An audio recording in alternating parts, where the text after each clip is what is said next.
Hi, welcome back to Aiman for YouTube channel. இன்றைக்கி பார்த்தீங்கன்னா Sunday ஸ்பெஷலாக வெந்தய சாப்பாடும் இறால் கிரேவியும் எப்படி செய்யணும்னு பார்க்கலாம் வாங்க. ஃபஸ்ட்டு ஒரு குண்டா வச்சுட்டு அதில் வந்து எண்ணெயும் நெய்யும் கலந்து நான் ஆட் பண்ணிக்கிட்டேன். இதில் பார்த்தீங்கன்னா ஒரு பட்டை, 2 கிராம்பு, 2 ஏலக்காய், 2 பச்சை மிளகா, 2 நல்ல பெரிய வெங்காயமாக அறுத்து வச்சுக்கிட்டேன். அதையும் ஆட் பண்ணிக்கிட்டேன். இந்த டிஷ்ஷுக்கு பார்த்தீங்கன்னா மெயினே வெந்தயம் தான். வெந்தயம் போட மறந்துடாதீங்க.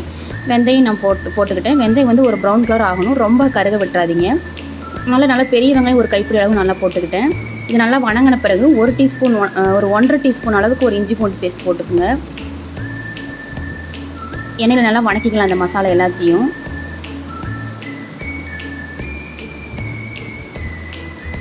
குழந்தைங்களுக்கு வந்து வீக்லி 1 டைம் வந்து இந்த வெந்தய சாப்பாடு செஞ்சு கொடுங்க. ரொம்ப நல்லது ஹெல்த்துக்கு. இந்த வெயிலுக்கெல்லாம் பார்த்தீங்கன்னா இந்த வெந்தயம் வந்து நல்லா குளிர்ச்சி தரும் உடம்புக்கு. அதனால் அடிக்கடி செஞ்சு கொடுங்க. இந்த வெயில் காலத்தில் மட்டும் கொஞ்சம் இதை அடிக்கடி செஞ்சிங்கன்னா நல்லது. பார்த்திங்கன்னா 1.5 டீஸ்பூன் இஞ்சி பூண்டு பேஸ்ட் போட்ட பிறகு இந்த பச்சை வாசம் போனதுமே ஒரு கைப்பிடி கொத்தமல்லி தழை, ஒரு கைப்பிடி புதினா தழை, இது 2 ஆட் பண்ணி நல்லா வணக்கிக்கிட்டேன்.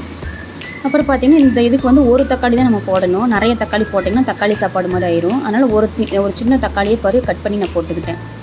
அது நல்லா வணங்கின பிறகு ஒரு 1/2 டீஸ்பூன் மஞ்சள் போட்டுக்கலாம்.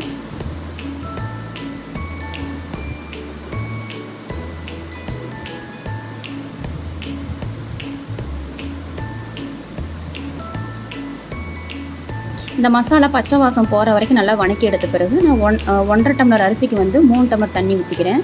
பார்த்தீங்கன்னா நான் ஜீரக சம்பா தான் இன்றைக்கி எடுத்துருக்கிறேன். நீங்கள் வந்து புழுங்கல் அரிசி கூட செய்யலாம். புழுங்கல் அரிசி செஞ்சு இன்னும் டேஸ்ட்டாக இருக்கும்.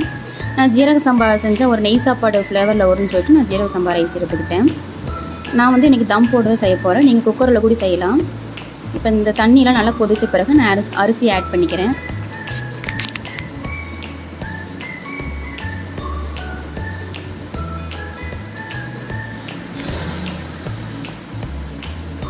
அரிசியை ஆட் பண்ண பிறகு நல்லா ஒரு வெயிட் வச்சு தம் போட்டு நான் இப்போ இறக்கிக்கிட்டேன்.